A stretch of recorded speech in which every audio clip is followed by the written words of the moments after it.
In the last lecture, we were solving Castigliano's theorem, and for the couple of sessions, for next couple of sessions, lectures also, we will be doing the problems regarding Castigliano's theorem. Castigliano's theorem states that dou u by dou fi is equal to dou delta I or equal to delta I, or dou u by dou delta I is equal to fi. Okay, so from that equation you are going to find out the deflection of separate sections. Okay, now next question is calculate deflection and at the center of a simply supported beam carrying a load at the center of the beam. Oh, you have a simply supported beam. You need to find out the deflection at its center, right? Okay, so you will be having reactions at A and B. Since this is placed at the center, this has become simple because the total length is L, this L by 2, L by 2. You need to find out the RA and RB, that be half of that. How it came? RA plus RB is equal to P. You will find the moment, you will get RB and RA as P by 2. Okay, now what do you need? You will split this beam into two sections. There will be strain energy in this section as well as strain energy in this section. Do it separately and then add it. Okay, so total strain energy is given as UBC plus UAC, and in both sections you will be having moment, right? So UBC, for UBC, m square by 2 EI into dx, and it ranges from 0 to L by 2, right? Okay, now mxx, if you are considering a section x, RB into x is the moment. So RB is P by 2 into x. Then substituting here, you will give UBC is equal to 0 to L by 2 P square x square by 4 into 1 by 2 EI.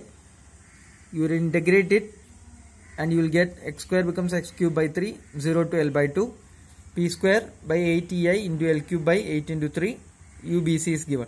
Since this thing is acting at the center and UBC and UAC are uniform rods, homogeneous in nature, the same strain energy will be experienced at AC also. So UBC is equal to UAC, the total strain energy will be 2 into UBC. So the strain energy given is P square L cube by 96 EI, and if you need to find out the strain energy, you need to differentiate it with P, right? Dou U by dou P is delta C, P L cube by 48 EI. This will be the answer. Understood? And this concept can be applied only if the load is applied at the center. Otherwise, you need to find out, as we have found U of BZ, you need to find out U of AC in the same manner. Okay, that also we will do. Okay, now find deflection at point A. Here you have a separate section. Okay, so this is an interesting problem.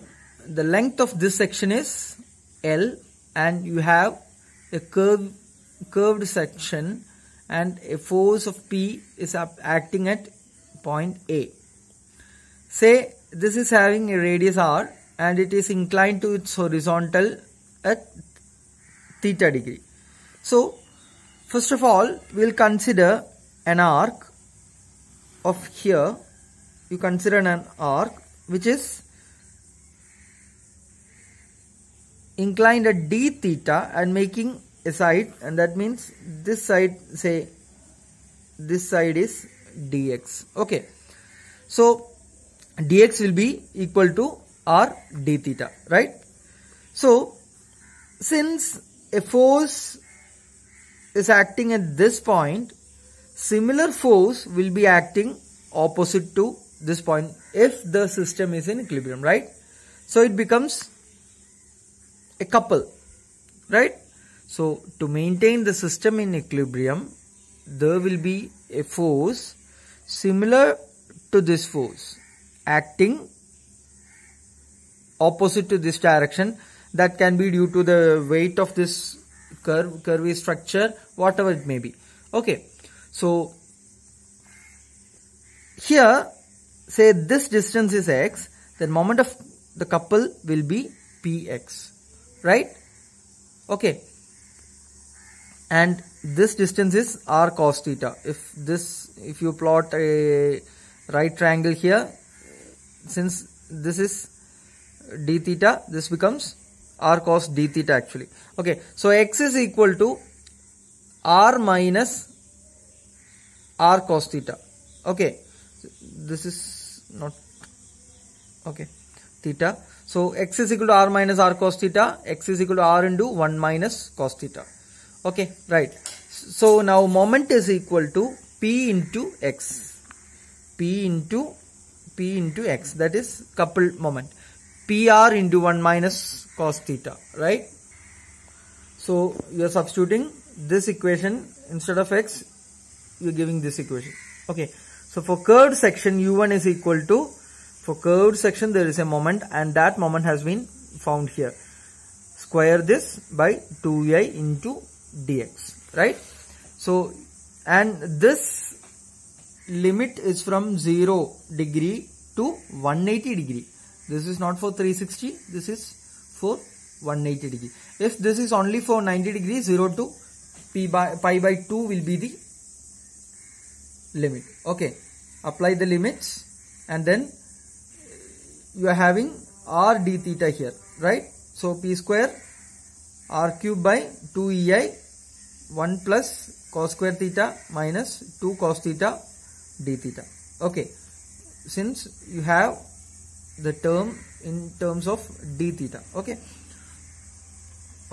so here actually we converted dx to r d theta. Okay, correct. Okay, then you will get 1 plus cos square theta minus 2 cos theta. How? A minus b the whole square. Okay, into d theta, and you integrate it, you will get this answer.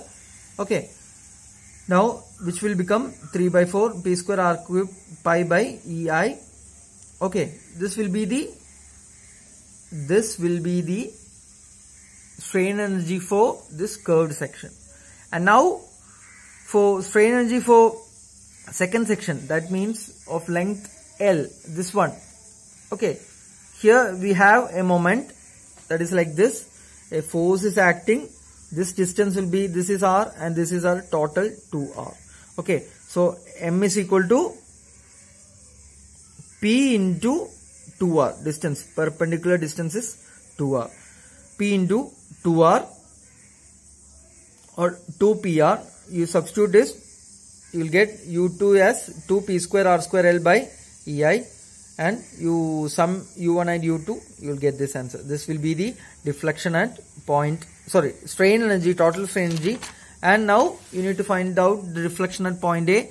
Point A, load P is applying, you differentiate it. Okay, you will get the deflection at point P. Okay, so we'll do one more problem. You have a supported beam, a load is applied at a distance A from the point B and B from point A. Okay, you need to find the support reaction of propped cantilever beam. Okay, you need to find out here, it is interesting, you need to find out the reaction, right? So we'll see, we'll do the problem that we have done before itself. There was a simply supported beam and there is a load at the center. The similar way we will split this into two sections. Okay, u is equal to u1 plus u2, mxx is r into x. Okay, and that ranges from 0 to b, which will give you r square x square by 2ei dx, and in that case you will get the value u1 as r square b cube by 6ei, right? And now in the second section you will again consider another distance x1, and x1 ranges from 0 to a. Here it was 0 to b, since 0 to b, and here 0 to a. x1 ranges from that thing. Okay, Now u2 is, and the moment applying here is p into b plus x1. Why? Here the distance is b, and from there you are taking the distance as x1. This distance is b. Okay, b plus x1 minus p into x1. Okay, you have a reaction here, that is r. Okay, that will give you m square by 2ei dxi, and you will expand it from limit 0 to a. You will get u is equal to u1 plus u2. You expand it. Okay, so this will be, here I am not expanding this term because that will be simple for you. You can expand it and write, no problem. Okay, this is when I do this problem, I usually do like this. That's all. You can expand it. I mean, you can integrate this whole term and then you can solve it. No problem. So now applying the theorem, delta A is equal to 0, which is equal to dou u by dou r. How it is 0? There is no deflection at A, right?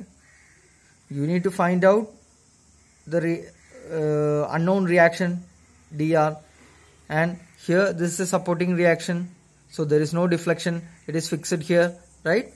So we'll apply delta A is equal to 0, which is equal to delta u by delta r, and apply in this equation. You differentiate it with respect to r, and then you equate it to 0. Okay, by equating this equation becomes, you are just applying this law, and okay, this will go like this. Okay, so this is just simple integration. Okay, there's nothing. You're taking these things p and r to one section, and you will find out the value of r. That's all. You'll do it, you'll understand. Okay, there's no point in telling each and every step. You pause it and you write it and you will understand it. Okay, thank you.